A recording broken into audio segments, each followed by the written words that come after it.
নমস্কার বন্ধুরা, গল্প পাঠের আসরে আপনাদের সবাইকে স্বাগত। আজকের গল্প জবাব, কলমে স্বাতী ব্যানার্জি। ধনী বসু পরিবারের মেয়ের বিয়েতে নিমন্ত্রণ পেয়েছে আজকে নিম্ন মধ্যবিত্ত অপর্ণার পরিবার। দামি শাড়ি, অনেক সোনার অলংকারে সুসজ্জিতা বসগিন্নি ওদের দেখে এগিয়ে আসেন। বসগিন্নির মেয়েকে আদর করে অপর্ণা ইন্ডিয়ান সিল্ক হাউস থেকে কেনা শাড়ির গিফটটা তুলে দেয়। বসগিন্নি এবার ওদেরকে নিয়ে ফটো তুলতে থাকেন। প্রচুর অতিথি আজকে তার। সবার নজরে নিজেকে প্রতিষ্ঠিত করতে বসগিন্নি বলেন, অপর্ণা, তোমার শাড়িটা একদম মানায়নি আজ।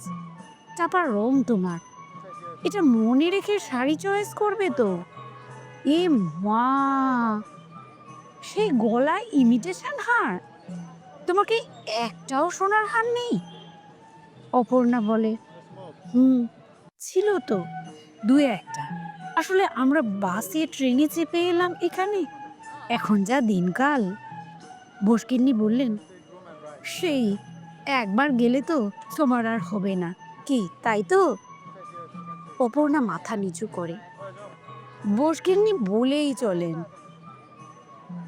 আমার উনি দামি শাড়ি গয়না সবই নিজে পছন্দ করে কিনে আনেন আমার জন্য। আর কসমেটিক্স, সেটা তো আমি ব্র্যান্ডেড ছাড়া ইউজই করি না কখনো। এ মা, অপর্ণা, তুমি কাজল দিয়েছো চোখে এই বয়সে? তোমার ছেলে বড় হয়ে গেছে, কলেজে পড়ে, তাও আমি বাবু যখন থেকে মেয়ের চোখে কাজল টানতে শুরু করেছিলাম, ওই কাজল আর নিজের চোখে ছোঁয়াইনি। এক গাদা কাজল ধেবড়ে, উফ বাবা গো, দেখলেই হাসি পায়। এতক্ষণ অপর্ণার ছেলে অভি দাঁড়িয়েছিল। তার মাকে করা অপমানগুলো সে গিলছিল। এবার একটু কথার জবাব দিল বসগিন্নির উদ্দেশ্যে। অভি বলে উঠল, আন্টি, এটা আপনি খুবই ভালো বলেছেন।